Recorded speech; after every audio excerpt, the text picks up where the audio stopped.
Throughout history, societies throughout the world has a legacy of sticking it to the man, and it happened again this week, and I will explain why.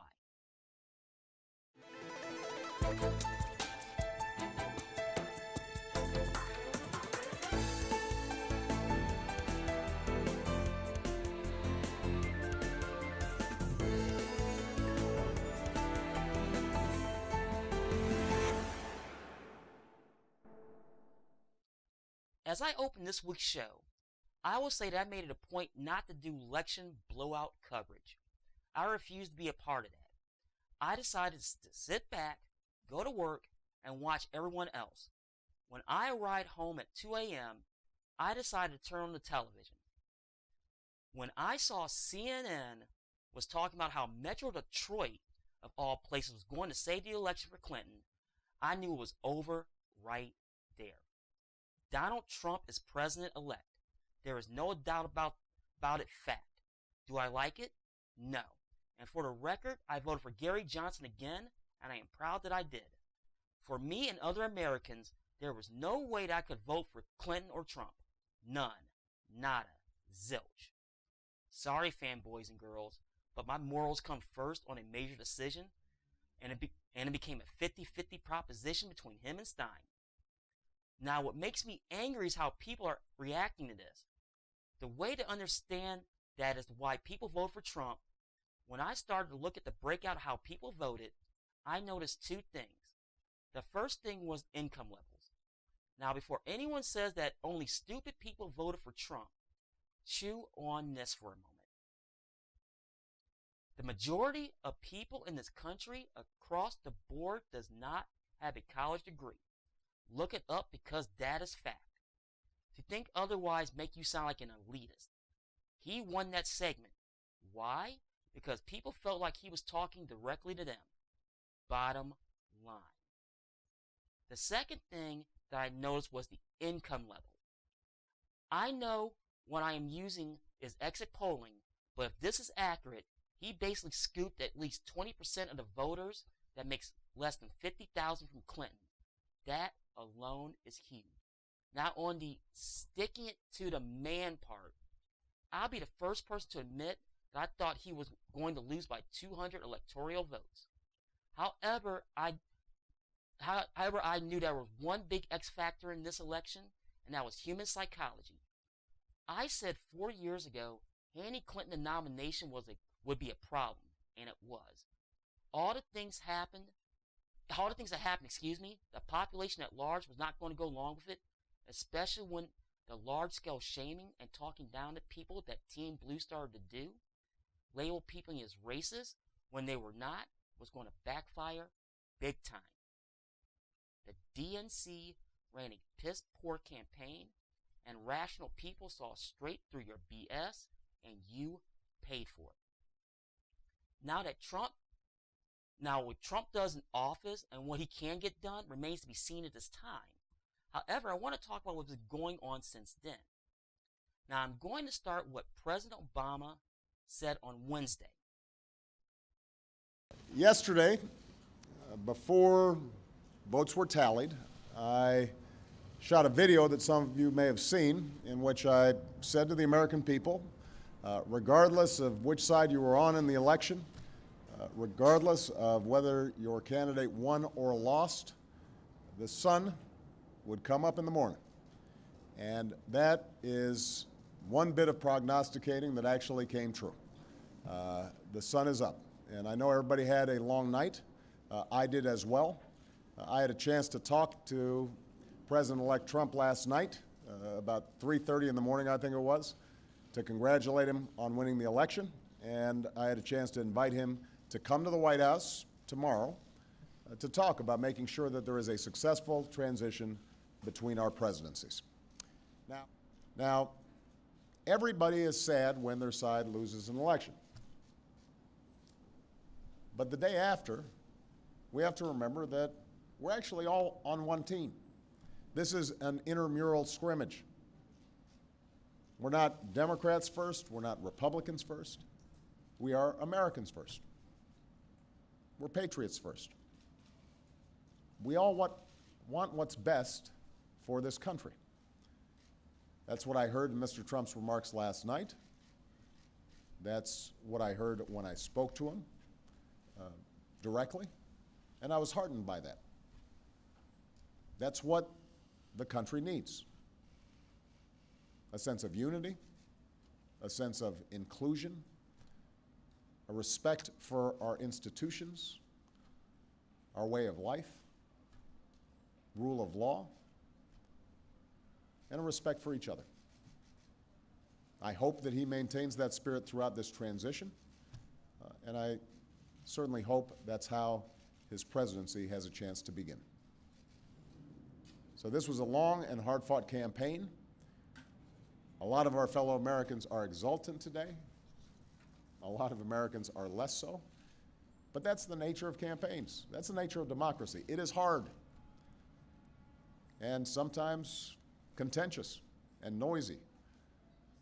It's not always inspiring.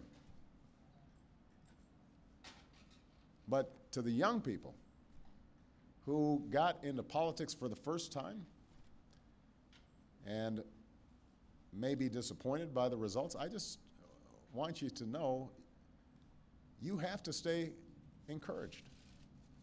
Don't get cynical. Don't ever think you can't make a difference.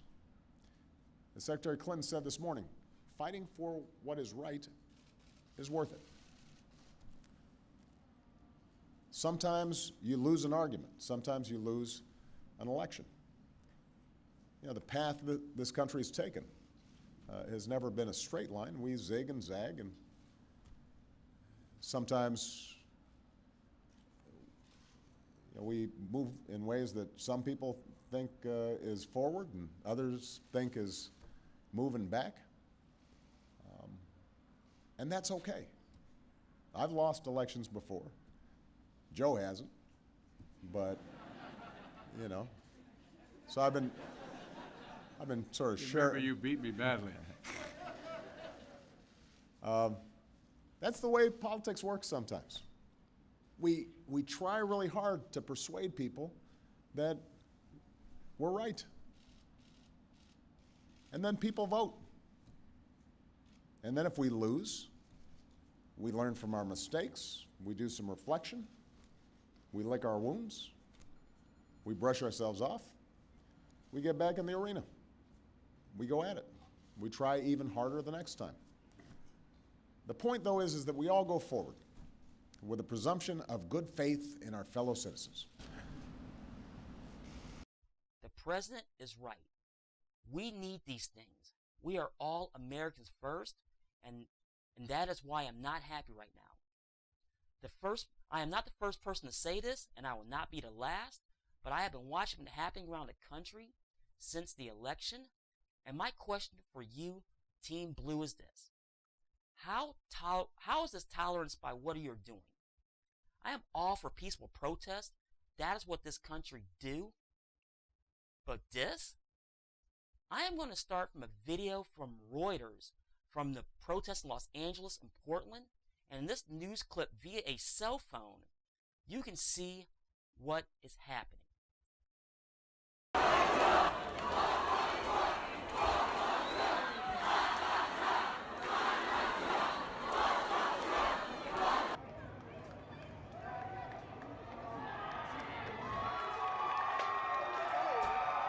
Hey.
Wow.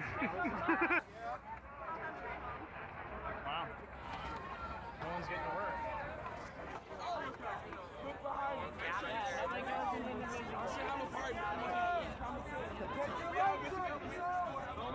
We all work together. I know you guys been marching for fucking 3.5 hours. We need to be strategic about this. This is what we're gonna do, alright? We're gonna take the freeway. In the meantime, we need everybody to catch up. We need everybody to recharge. Blocking a freeway is going to change anything? Really, folks? I know you're angry, but smeg. But don't worry, it gets better. Now, as you probably already know by now, what happened in Oakland. The videos are out there, but YouTube is flagging this video left and right. So what I did was find a different video there, and in this clip, from a concerned citizen that is no fan of Trump, wants to protect her city. Burn! Let it burn! Let it burn! Let it burn! Let it burn! Let it burn! Let it burn! Go home! Really? You need to go home! You goddamn right! Go home! Go home! We gotta fucking respect your home! Y'all serious?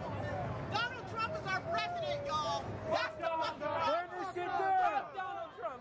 Exactly! Fuck Donald Trump, not fuck Oakland! Yeah! Fuck Oakland police. Fuck the God! Police started to fire! Police start to fire? They did! Yes! Put a bandit on it! You talking to me about murdering people? Really? Dude, I'm not trying to be in an argument. I didn't start the fire. I'm just down here documenting. Neither did the police. Well, I don't want my city to burn down. They kill people every day. I don't want my city to burn I down. just want a city burning down. It's a small trash fire for flares. It's symbolic for us. Please don't. They're going to burn the city down. Respect your house! Stop arguing amongst ourselves! We need to be fucking chill right now! We're pretty chill. Yeah, we're breaking our own selves down. It's just a little cardboard.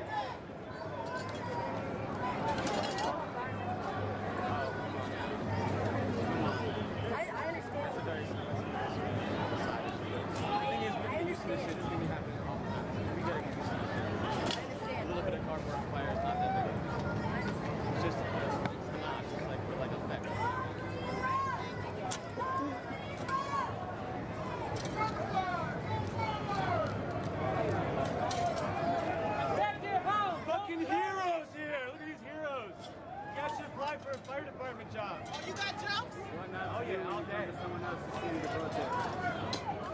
Yeah, I wasn't here like 2 years ago. Talk to me about We're gonna see a lot more fire in the future. We'll put them out too. Go stand in the suburb you're from, bro. Your first protest or what?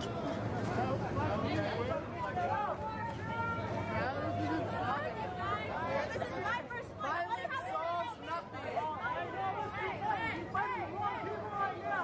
You'll see. You'll get more radicalized.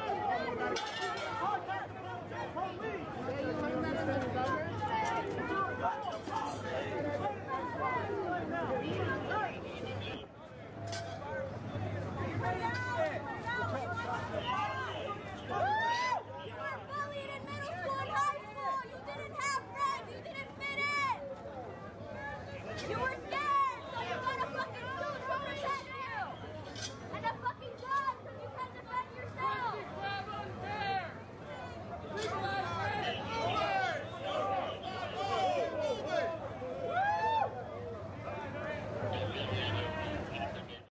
It has come down to this, and the world is watching right now, and we look like a joke internationally.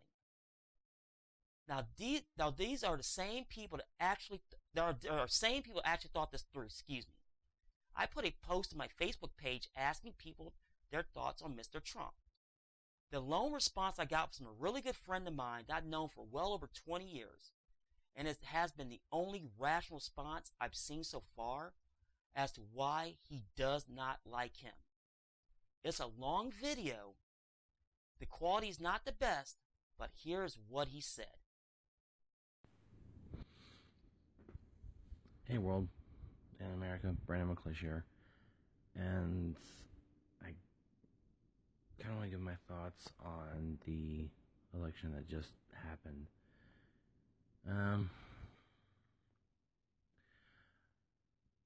Fair warning, this will not be PC. This will not be PG. I'm just letting you all know now.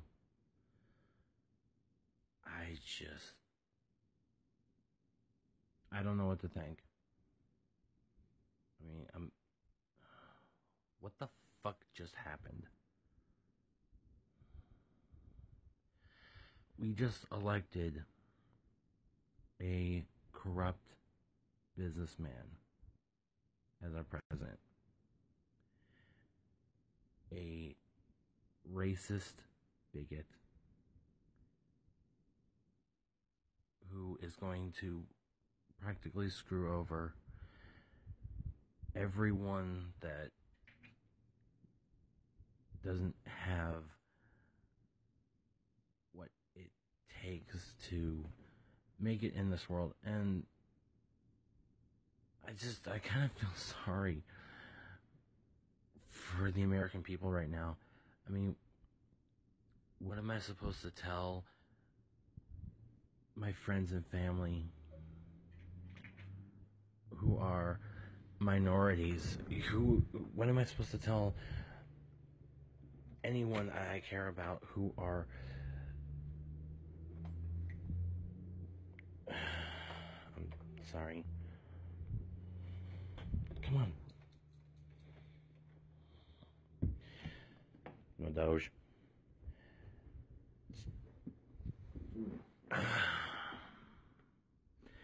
To think that the two-party system failed, I guess. I was gonna get on here and be totally angry and get pissed off and swear up a storm about,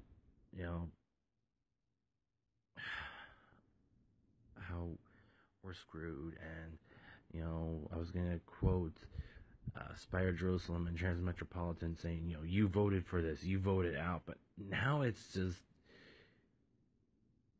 I just want to survive the next 4 years.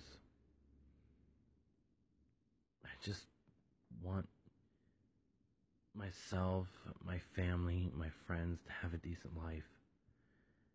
And if that can't happen, then we're screwed. I don't agree with Trump, and I refuse to acknowledge him as my president. I refuse to respect a man who hasn't earned my respect. To me, Trump is just a circus clown that the media gave way too much attention to. And I partially blame them. I blame the Republican Party for not having better candidates. I blame the Democrats for also not having better candidates. I blame Hillary Clinton for being a criminal, pretty much. We have been in the middle of a shitstorm for the past 2 years, and the next 4 are going to be abysmal. And I've seen people go on YouTube and Facebook and say, I hope it gets better. I hope he turns out to be a halfway decent politician. But I can't buy that. I can't buy that with no amount of money. Trump's economic plan is ridiculous. He is going to take so much money away from people who need it. And that's not right. That's not fair. We talked about a few years ago the 1% and how there needs to be some, I don't know, answer to the problem of the 1%. And we just elected one. We just fucking elected a 1%er.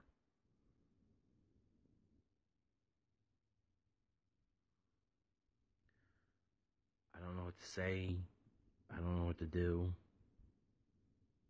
I mean, if Trump's economic plan goes the way he wants it to,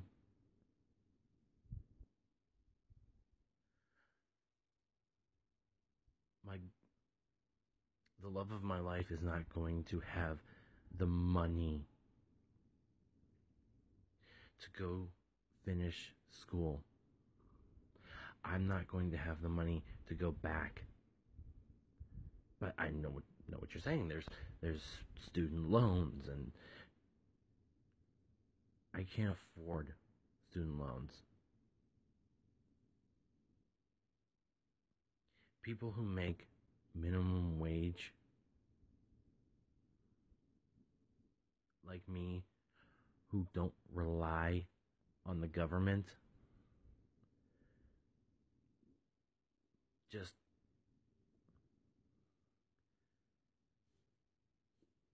think about this. How is a single mother who works and raises her kids and tries to go to school to give them a better life, a better future, how is she going to pay for it with just student loans?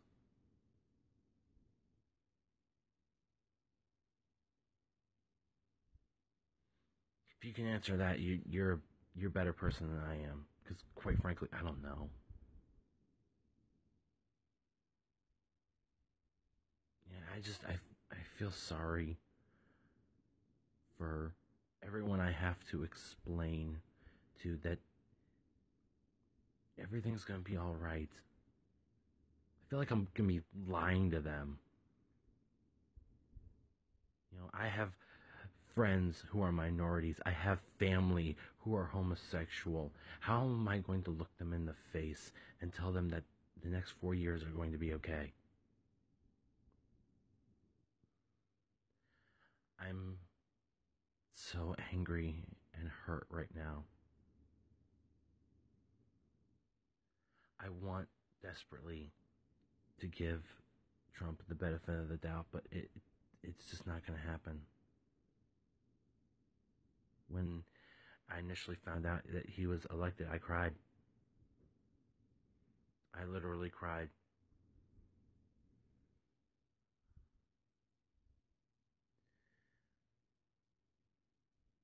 Because I felt like it was the death of this country. I felt like it was the death of my dreams. I felt like it was the death of my friends and family who just want to make better lives for themselves and for their families.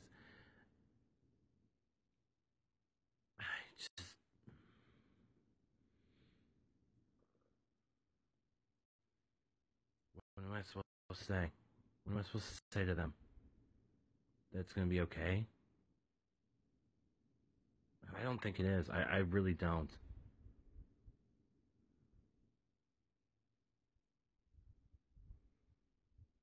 I'm going to put this out there for the world to see. That's why it's live on Facebook. I'm putting this out there, Donald.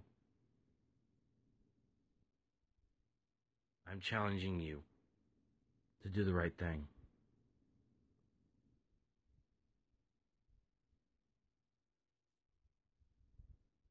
Honestly, I'm challenging you to do the right thing.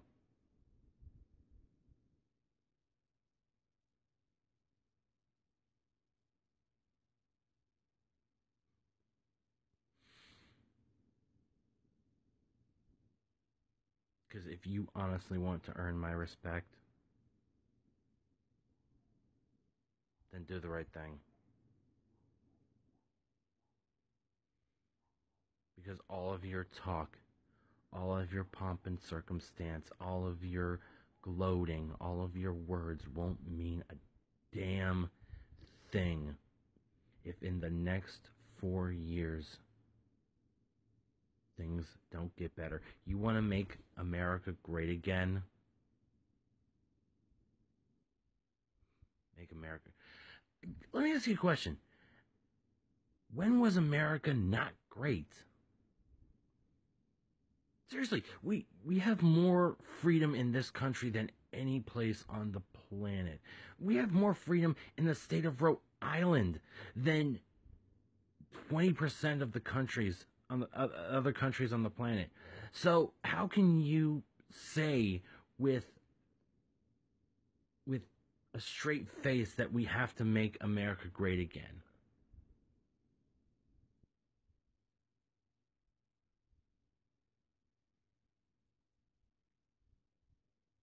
America has to be by far one of the greatest nations on the planet. And to all of those other countries who laugh at us and call us jokes, let me ask you this. How many of our movies are in your countries?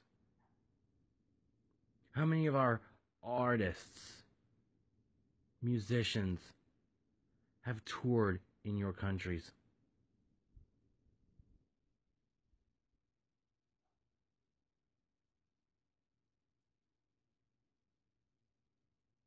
Our greatest export is our culture.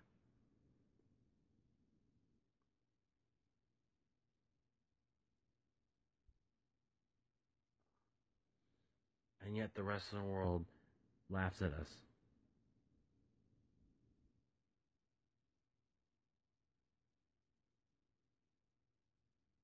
We welcome all,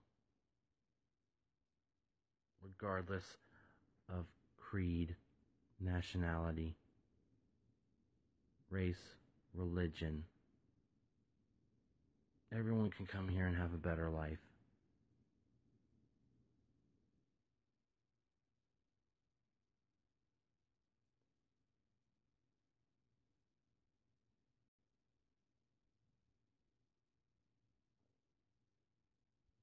And yet, we're the laughing stock of the world.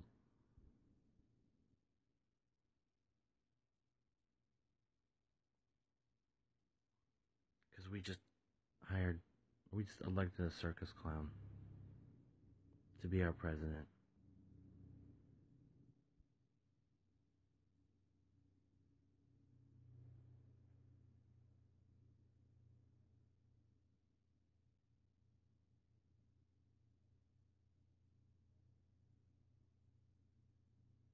I don't know what to do or say anymore. So, I'm going to go play with my dog like it's any other day. And hope like hell things get better. Thanks for watching. You see? You can lay out the reasons why and not make yourself look like a far left regressive, and this video proves that. So stop acting like this way, that way, folks. Also, this is for you, partisan left media outlets that want to go out and shame people and call them every name under the sun for voting for Trump. You know who you are, but using bigotry to go after the people that voted for him makes you look that way. Look that way worse. The last time I checked, this is not Miles China, and it's going on for the last 4 years, and it makes it look like way in my eyes. Finally this week, I want to say this. The process worked, and I better explain. There are calls again to end the Electoral College if Clinton won the popular vote. First off, this protects small states because they have a voice. Secondly, to understand what I'm saying, you have to look at a map of who voted where. Now, as of this taping, Clinton has roughly 400,000 vote lead with votes still being counted. You can say, well, she won a popular vote, therefore she should be president. Slow down. This country is so spread out that direct democracy does not work. I will use Los Angeles County as my example. Clinton beat Trump by over 1 million votes. If you cut that number in half, Trump wins. I follow politics close enough to know that every major city in this country outside of Phoenix is blue, and there is a hidden reason why some publications online say this. If I live in Pierre, South Dakota, I do not want the city the size of Los Angeles or super blue San Francisco deciding who becomes president. This is why the EC stays in place, protection from large populated places. Well, folks, I know this has been a long show, and I'm sorry that I got a little tongue-tied there, but politics is my passion, and I waited intentionally until my tape date here on Friday to talk about this. You know, I'll put the transcript down below so you can read it for yourself exactly what I'm talking about. But I'm going to get off here. I want to thank you for watching this week. We have a long way to go, folks, and you know that, and I know that. But thank you for watching, and always be careful, and remember, fear the root.